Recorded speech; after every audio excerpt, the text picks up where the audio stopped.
the filter housing is located behind the right kick panel. The kick panel has a few push tabs on one end, and on the other side has a sliding tab that needs to slide into the catch to be secure. You can floor the gas pedal to gain some additional room. Unclip and remove the filter housing door. Remove the old filter from the housing and clean out any debris inside.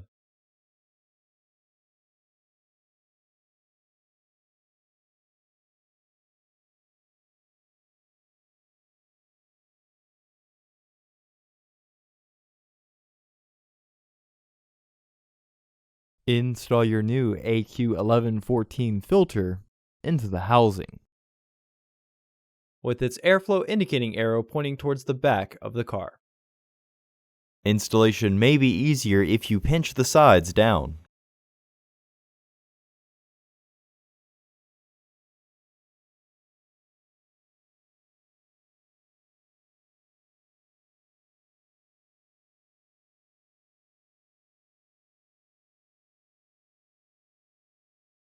Slide the top of the filter housing door up first, then swing the bottom down until it clicks secure.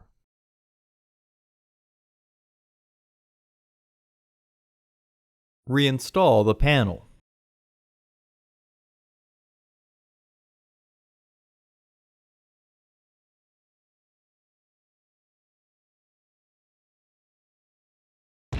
Order your parts today at filterheads.com. Also, please like our video and subscribe to our channel so you won't miss any new content.